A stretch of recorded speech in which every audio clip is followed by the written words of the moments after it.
नमस्कार, मानस मिश्रा और new India में आप सभी का बहुत बहुत स्वागत करता हूं। तीस्ता सितरवाड़ एक नाम जिसे शायद आप सभी जानते हैं, लेकिन वो किसी भी बड़े पद पर नहीं रही। फिर भी वो पूरे देश में कहीं ना कहीं नामचीन लोगों में आती है। तीस्ता सितरवाड़ किसी बड़े पद पर नहीं रही, लेकिन नरेंद्र मोदी के खिलाफ उसने बड़ा अभियान चलाया, जिसके कारण वो सुर्खियों में रही। लेकिन जो लोग ये जानते हैं कि सिर्फ नरेंद्र मोदी के नाते उसने पूरा बेड़ा उठाया, उनकी बड़ी गलतफहमी में जी रहे हैं। क्योंकि तीस्ता सितरवाड़ 2002 से नहीं, हिंदुओं के खिलाफ थी। 1992 जब बाबरी मस्जिद का विध्वंस हुआ, तो तीस्ता सितरवाड़, जिसका पति जावेद आनंद जो कि मुस्लिम है, तो तीस्ता सितरवाड़ भी मुस्लिम होगी, एक एनजीओ बनाते हैं अल्पसंख्यकों के नाम पर। और किस प्रकार से बड़ी साजिश रचते हैं, उस साजिश का एक एक पर्दाफाश आज आपके सामने होगा। और ये तीस्ता सितरवाड़ जो सोनिया गांधी के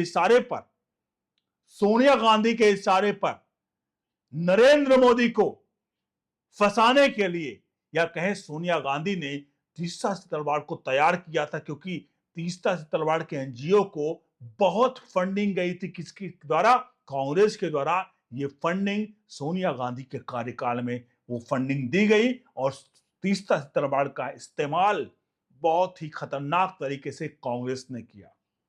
आपको बता दें, हमने कहा ना कि तीस्ता सितरवाड़ किसी पद पर नहीं रही, लेकिन Teesta Setalvad NAC, national advisory committee, जो सुपर पीएमओ कहा जाता था कांग्रेस के कार्यकाल में, जिसकी अध्यक्षता सोनिया गांधी थी, उस एनएसी की सदस्य थी।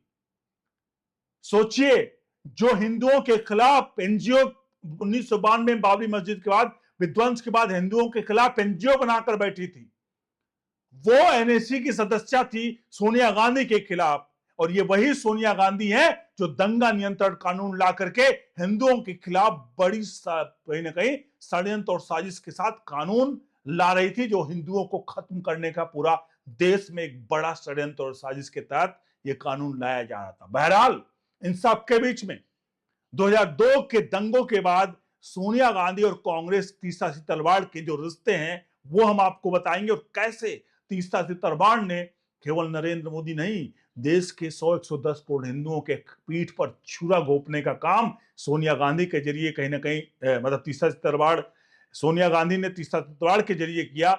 वो हम आपको दिखाने जा रहे हैं। कमेंट बॉक्स में अपनी राय प्रतिक्रिया जरूर दीजिएगा और वीडियो को लाइक शेयर जरूर करेगा।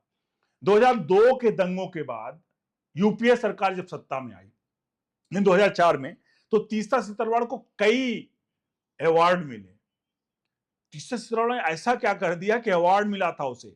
2002 में उन्हें कांग्रेस के राजीव गांधी, उसके बाद 2004 में राजीव गांधी सद्भावना पुरस्कार, और 2007 में पद्मश्री से नवाजा गया। लेकिन ये सम्मान क्यों? बीजेपी का दावा है सब तीस्ता को इनाम देने का हिस्सा था, क्योंकि वो कांग्रेस की सियासी रणनीति का हिस्सा थी। बीजेपी प्रवक्ता संबित पात्रा ने 2022 में एक प्रेस कॉन्फ्रेंस में सनसनीखेज दावा किया था। उन्होंने कहा कि यूपीए सरकार के शिक्षा मंत्रालय ने तीस्ता को एनजीओ को 1.4 करोड़ रुपए की फंडिंग की थी। इस पैसे का इस्तेमाल कथित तौर पर नरेंद्र मोदी के खिलाफ अभियान चलाने और भारत की छवि को बदनाम करने के लिए किया गया था। 1.4 करोड़ रुपए ये कोई छोटी रकम नहीं है। और अगर ये सच है, तो सवाल यह है कि आखिर ये पैसा किसके इशारे पर दिया गया और इस साजिश के पीछे कौन था? कि सोनिया गांधी जैसे हमने बताया कि सोनिया गांधी की राष्ट्रीय सलाहकार परिषद यानी नेशनल एडवाइजरी कमेटी जो थी, उसकी तीस्ता सितरवाड़ सदस्य थी। कौन सी उसके पास डिग्री थी? आईएएस थी, आईपीएस थी, ब्यूरोक्रेट्स थी? क्या था? क्या था? उसने हिंदुओं के खिलाफ अल्पसंख्यकों के हित के नाम पर एक एनजीओ बनाया। इस एनजीओ के कार्ड सोनिया गांधी ने उसको अपने एनएसी रख लिया, सुपर पीएमओ में डाल दिया। सोनिया गांधी जो उस समय यूपीए की चेयरपर्सन थी, उनकी करीबी सहयोगी अहमद पटेल पर भी गंभीर आरोप लगे। एसआईटी के एक हलफनामे में दावा किया गया कि अहमद पटेल ने तीस्ता को गोधरा कांड में 30 लाख रुपए दिए थे। इस पैसे का लेन देन कथित तौर पर सर्किट हाउस में हुआ था। एसआईटी का कहना था कि इस पैसे का इस्तेमाल तीस्ता ने गुजरात की तत्कालीन मोदी सरकार को बदनाम करने के लिए किया था। 30 लाख रुपए सर्किट हाउस में लेन देन और एक एनजीओ जो बार बार मोदी को निशाना बना रहा था, क्या ये सब एक संयोग था या एक सुनियोजित साजिश? हमें तो साजिश की बू आती है, लेकिन बीजेपी का भी ये कहना है कि सारा सोनिया का गांधी के किनारे पर खेल चल रहा था और तीस्ता तलवार तो सिर्फ एक मुहरा थी। लेकिन कहानी में एक ट्विस्ट आता है। तीस्ता पर भी जो आरोप लगे उसे गुलमर्ग सोसाइटी नाम से जुटाए गए पैसों पर दुरुपयोग किया।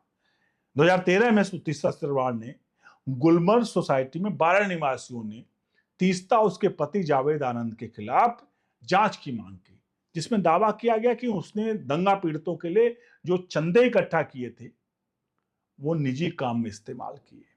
तो क्या वाकई पीड़ितों की मसीहा जो कह रही थी एक बड़ा सियासी ड्रामा था? अब इसको थोड़ा सा समझते हैं कि 2022 में सुप्रीम कोर्ट के एक ऐतिहासिक फैसला सुना है। कोर्ट ने कहा कि सिर्फ जाकिया जाफरी की याचिका खारिज की, बल्कि तीस्ता सितरवाल पर भी गंभीर टिप्पणियां की। कोर्ट ने कहा कि तीस्ता के ने निहित स्वार्थों के लिए जाकिया की भावनाओं का शोषण किया और झूठे सबूत गढ़े। इसके तुरंत बाद 25 जून 2022 को गुजरात एटीएस ने तीस्ता को मुंबई में हिरासत में लिया और अहमदाबाद ले गई। तीस्ता पूर्व आईपीएस अधिकारी आरबी श्री कुमार और संजीव भट्ट पर फर्जी दस्तावेज बनाने और आपराधिक साजिश रचने का मामला भी दर्ज किया गया। अहमदाबाद क्राइम ब्रांच ने दावा किया कि इन तीनों ने गोधरा ट्रेन कांड के बाद निर्दोष लोगों, पुलिस अधिकारियों और राजनेताओं को फंसाने के लिए झूठे हलफनामे बयान तैयार किए। अब यह छोटा मोटा आरोप नहीं था। सुप्रीम कोर्ट साफ कहा कि तीस्ता उनके साथियों ने कानूनी प्रक्रिया का दुरुपयोग किया और ये सब किसके लिए? नरेंद्र मोदी को बदनाम करने के लिए।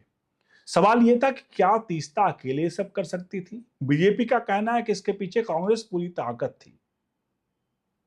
एसआईटी ने अपने हलफनामे में भी यह दावा किया कि तीस्ता ने गवाहों को झूठ बोलने के लिए उकसाया। एक खास मामले में तीस्ता पर आरोप लगा कि उसने जो दावा किया था कि गोधरा दंगों में एक गर्भवती महिला का, कौसर बानो का गर्भ काट दिया गया, लेकिन मेडिकल रिपोर्ट में इस दावे की पुष्टि जो है पूर्ण रूप से उसको गलत साबित होता है।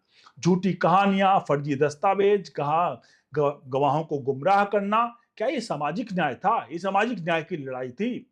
ये सब कुछ एक सुनियोजित हिस्सा था तीस्ता सितरवाल का।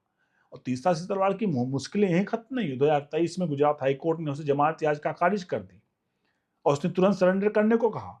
कोर्ट का कहना था तीस्ता सितरवाल पर फर्जी सबूत गढ़ने और पीएम मोदी को फंसाने के साजिश के गंभीर आरोप थे। लेकिन आपको याद होगा ये वही तीस्ता सितरवाल है।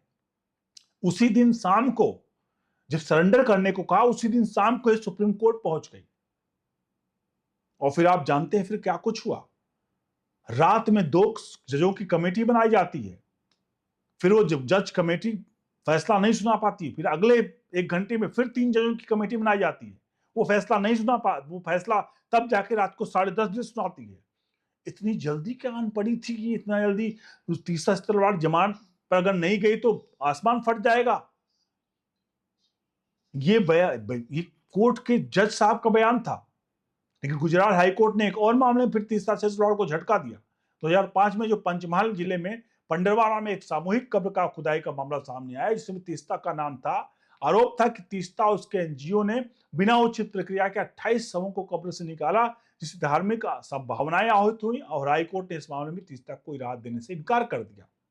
तो एक तरफ फर्जी सबूत, दूसरी तरफ धार्मिक भावनाओं को ठेस पहुंचाना। तीस्ता सितरवाल की कहानी हर कदम एक नया ट्विस्ट सामने लाती है। लेकिन क्या ये सिर्फ तीस्ता के अपनी करतूत थी या इसके पीछे कोई बड़ा सियासी समर्थन? जब तीस्ता के खिलाफ कार्रवाई शुरू हुई तो कांग्रेस से राजनीतिक बदलाव बताने लगी और कांग्रेस को उसे गुजरात से जोड़कर देखा। अब आप खुद ही इस पूरे मामले पर सोचिए और बताइए कि आखिरकार तीस्ता सितरवाल कोई छोटी मोटी चीज है। तीस्ता सितरवाल के पिता कवि थे, लेकिन दादा फर्स्ट अटॉर्नी जनरल थे। First attorney general of India यानी नेहरू के समय में सबसे ज्यादा वक्त पर तक रहने वाले अटॉर्नी जनरल के पद पर थे तीस्ता सितरवाल के दादाजी। यानी नेहरू के सबसे करीबी, देश के आजादी के बाद 10 साल तक कोई जो अटॉर्नी जनरल पहले रहे वो तीस्ता सितरवाल के दादा थे। अब आप समझ सकते हैं कि तीस्ता सितरवाल कोई छोटी मोटी हस्ती नहीं है। मुंबई में पॉश एरिया में 500 करोड़ का बंगला है। 500 करोड़ का बंगला है। एक्टिविस्ट अपने आप को कहती हैं। और बहुत कुछ ऐसी चीजें हैं जो एक पत्रकार, एक एनजीओ का चलाने वाली के पास 500 करोड़ का बंगला। सवाल बहुत बड़ा है, इस सबके जवाब आप दीजिए कमेंट बॉक्स में। कुछ चीजें ऐसी हैं जो इतिहास को कहीं ना कहीं हमें मजबूर करती हैं कि इतिहास के पन्नों को पलटा जाए और हमें उससे सीख ली जाए कि आने वाले वक्त में अगर हिंदुओं को बचाना है तो कम से कम एकजुट होना पड़ेगा और इस तरह के एनजीओ और चीजों पर सरकार को बड़ी कार्रवाई करनी पड़ेगी और आखिर ऐसे एनजीओ पर आखिरी कील भी ठोकनी पड़ेगी। आप सभी से अनुरोध है, वीडियो को कमेंट बॉक्स में अपनी राय प्रतिक्रिया जरूर दीजिए, वीडियो को लाइक शेयर जरूर करिए। बने रहिए न्यूज इंडिया के साथ। बहुत बहुत धन्यवाद।